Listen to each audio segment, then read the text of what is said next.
ಕರ್ನಾಟಕದ ರಾಜಕೀಯದಲ್ಲಿ ಸಿಎಂ ಬದಲಾವಣೆಯ ಚರ್ಚೆ ಜೋರಾಗಿರುವಾಗಲೇ ಡಿಕೆ ಶಿವಕುಮಾರ್ ಅವರ ಆಪ್ತ ಜ್ಯೋತಿಷಿ ದ್ವಾರಕನಾಥ್ ಗುರೂಜಿ ನೀಡಿರುವಂತಹ ಭವಿಷ್ಯವಾಣಿ ರಾಜ್ಯ ರಾಜಕಾರಣದಲ್ಲಿ ಭಾರಿ ಸಂಚಲನ ಮೂಡಿಸಿದೆ. ಡಿಕೆ ಶಿವಕುಮಾರ್ ಸೋಮವಾರದೊಳಗೆ ಕರ್ನಾಟಕದ ನೂತನ ಮುಖ್ಯಮಂತ್ರಿಯಾಗಿ ಪದಗ್ರಹಣವನ್ನ ಮಾಡಲಿದ್ದಾರೆ ಎಂದು ಖಚಿತವಾಗಿ ಹೇಳಿದ್ದಾರೆ.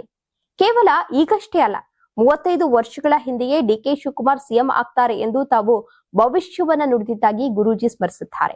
ನೀವು ಸಣ್ಣ ಆಗ್ಬೇಕಲ್ವಾ, ಅದು ಒಂದು ಉತ್ತಮ ಆಹಾರದಿಂದ ಸಣ್ಣ ಆಗ್ಬೇಕಲ್ವಾ. ಪ್ರತಿದಿನ ನಮ್ಮ ಜೀನಿ ಸ್ಲಿಮ್ ನ ಯೂಸ್ ಮಾಡಿ ಯಾವುದೇ ಸೈಡ್ ಎಫೆಕ್ಟ್ ಇಲ್ದಂಗೆ ನೀವು ಸಣ್ಣ ಆಗ್ತೀರಾ. ಬಂಗಾರಪ್ಪ ಅವರ ಸಂಪುಟದಲ್ಲಿ ಡಿಕೆ ಶಿವಕುಮಾರ್ ಅತಿ ಕಿರಿಯ ಸಚಿವರಾಗಿದ್ದಾಗಲೇ ನೀನೊಂದಿನ ಕರ್ನಾಟಕದ ಸಿಎಂ ಆಗ್ತೀಯಾ ಅಂತ ಹೇಳಿ ಅಂದೇ ಹೇಳಿದ್ದೆ ಎಂದು ದ್ವಾರಕನಾಥ ಗುರೂಜಿ ಅವರು ಬಹಿರಂಗಪಡಿಸಿದ್ದಾರೆ. ಅಂದಿನಿಂದಲೂ ಡಿಕೆ ಶಿವಕುಮಾರ್ ಅವರು ತಮ್ಮ ಸಂಪರ್ಕದಲ್ಲಿದ್ದಾರೆ ಎಂದು ಹೇಳಿರುವ ಅವರು ಮುಂದಿನ 8 ವರ್ಷಗಳ ಕಾಲ ರಾಜ್ಯ ರಾಜಕಾರಣದಲ್ಲಿ ಡಿಕೆ ಶಿವಕುಮಾರ್ ಅತ್ಯಂತ ಬಲಿಷ್ಠ ನಾಯಕರಾಗಿ ಮುನ್ನಡೆಯಲಿದ್ದಾರೆ ಎಂಬ ವಿಶ್ವಾಸವನ್ನು ವ್ಯಕ್ತಪಡಿಸಿದ್ದಾರೆ. ಇದೇ ವೇಳೆ ಸಿದ್ದರಾಮಯ್ಯ ಅವರ ಜಾತಕದ ಬಗ್ಗೆಯೂ ಪ್ರತಿಕ್ರಿಯಿಸಿರುವಂತಹ ಗುರೂಜಿ ಸದ್ಯ ಅವರಿಗೆ ಗುರುಬಲ ಮತ್ತು ಶನಿಫಲ ಕಡಿಮೆಯಾಗಿದೆ ಎಂದು ವಿಶ್ಲೇಷಿಸಿದ್ದಾರೆ. ರಾಜ್ಯಕ್ಕೆ ಸಿದ್ದರಾಮಯ್ಯ ಅವರ ಮಾರ್ಗದರ್ಶನ ಇನ್ನು ಅಗತ್ಯ ಇದೆ ಅಂತ ತಿಳಿಸಿದ್ದಾರೆ.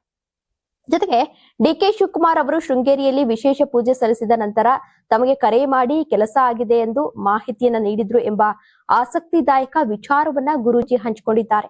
ಒಟ್ಟಾರೆಯಾಗಿ ಡಿಕೆ ಶಿವಕುಮಾರ್ ಅವರು ಬುದ್ಧಿವಂತಿಕೆ, ಸಹನೆ ಮತ್ತು ರಾಜಕೀಯ ಚಾಣಾಕ್ಷತನದಿಂದ ಈ ಸ್ಥಾನಕ್ಕೆ ಬಂದಿದ್ದಾರೆ ಎಂಬುದು ಗುರೂಜಿಯ ಮಾತು. ರಾಜಕೀಯ ಬೆಳವಣಿಗೆಗಳು ಮತ್ತು ಜ್ಯೋತಿಷ್ಯದ ಭವಿಷ್ಯವಾಣಿಗಳು ಈಗ ಒಂದಕ್ಕೊಂದು ಪೂರಕವಾಗಿ ಸಾಗ್ತಾ ಇದ್ದು ರಾಜ್ಯ ರಾಜಕಾರಣದಲ್ಲಿ ಹೊಸ ಅಧ್ಯಾಯವೊಂದು ಆರಂಭವಾಗುವುದನ್ನು ನಾವು ಕಾಯಬೇಕಿದೆ.